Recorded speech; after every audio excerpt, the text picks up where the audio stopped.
Trauma denial, how to recognize it and why it matters, why it's important to work through it. This is printed in PsychCentral.com. Denial of trauma is a defense mechanism that protects you from emotional pain. Sometimes, however, healing is on the other side of it. Healing from all types of trauma is possible, even if it takes some time. For some people, the first step toward that recovery may be the most difficult one, though. Confronting the traumatic event and what it meant to may bring up hurtful memories and sensations. That is why denial is often a natural trauma response. Trauma denial may serve as a shield that emotionally and mentally disconnects you from the traumatic event. But it may not aid you in healing the pain. Understanding why trauma denial happens and accepting that you may be living with it can become a powerful healing tool. What is trauma denial? Trauma denial is a way to put distance between you and an overwhelming experience. It can be one of the many ways that your brain tries to adapt and mitigate a reality collapse or a system overload, which can often happen after a traumatic event. As you might imagine, denial can be enormously useful. Trauma denial may be helpful in the short term. It allows the trauma survivor to stand up and get back on their feet, says Sabina Morrow, a psychologist in Yardley, Pennsylvania. Yet, just like a trusty old pair of shoes, the comforts we learn to rely on may start to fall apart if given enough time. Ongoing trauma denial causes more suffering than there needs to be. Although trauma survivors may learn how to suppress this unpleasant experience from their past, their body and mind will continue to carry it until the trauma is confronted, says Morrow. Addressing your trauma symptoms isn't easy, but it can be rewarding. It can help you grow and integrate the parts of your past so you feel more solid, self-actualized, and whole. What's trauma? Trauma is an emotional response to experiencing or witnessing a distressing event or series of events, according to the Substance Abuse and Mental Health Services Administration, SAMHSA. Some experiences linked to trauma include accidents, childhood abuse, domestic violence, loss of a loved one, natural disaster, sexual assault, torture, and war. Certain mental health conditions may develop after a traumatic experience, such as anxiety, post-traumatic stress disorder or complex post-traumatic stress disorder, depression, personality disorders, schizophrenia, and substance use disorder. Denial as a defense mechanism. Denial as a defense mechanism, aka an efficient mental process that acts as a protective shield and helps you cope. It can help you minimize the impact an event has had on your life.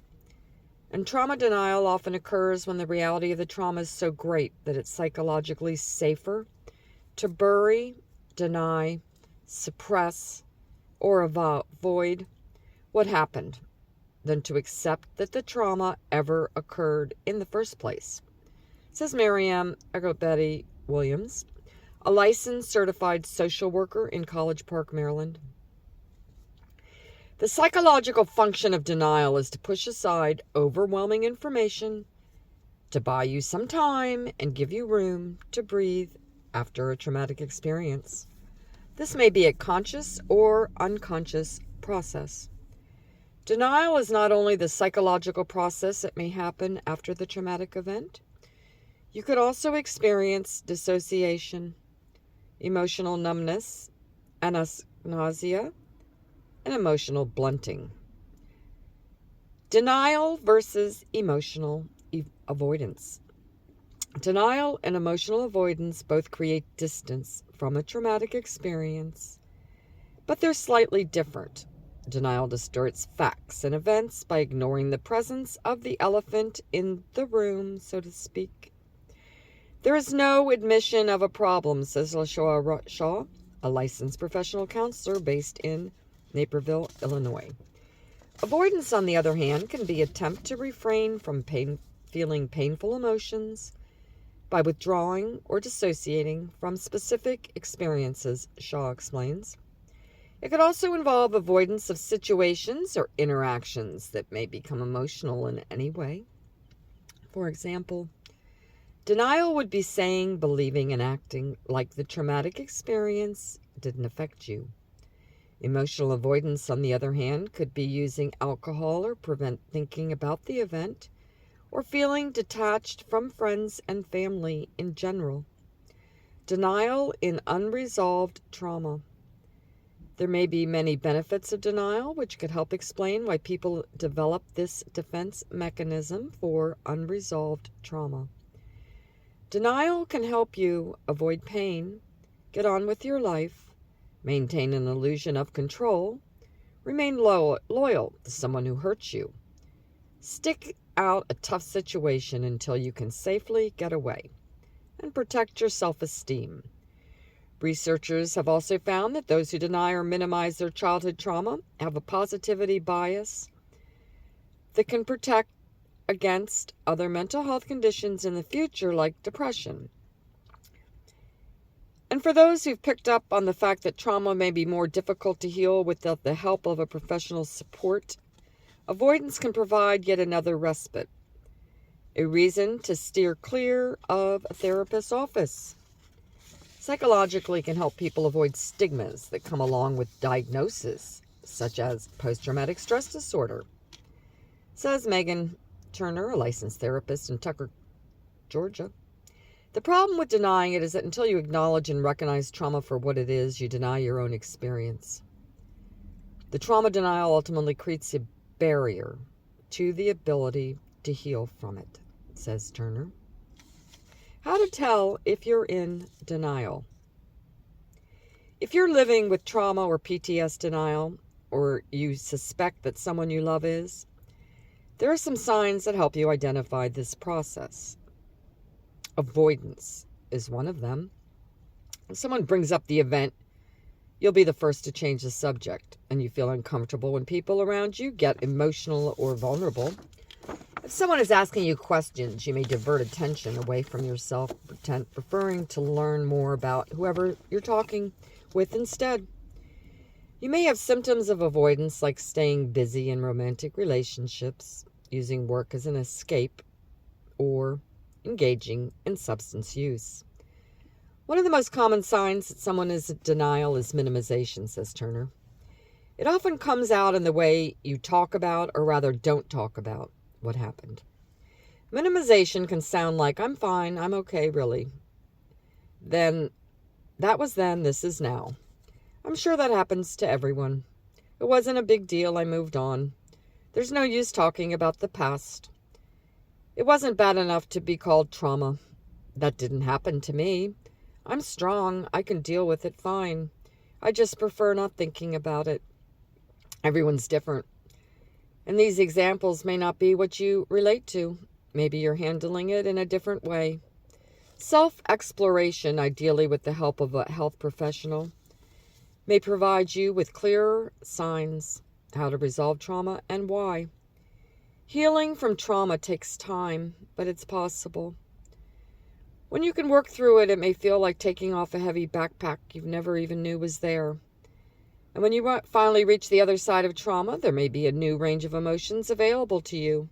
Relief, completion, lightness, closure, liberation, or even joy. To start your healing path, consider these tips to manage avoidance behaviors. Professional support. While it may be intimidating to think about reaching out for help, trauma-informed therapists are trained to help you process and integrate trauma in a way that is safe and appropriately paced.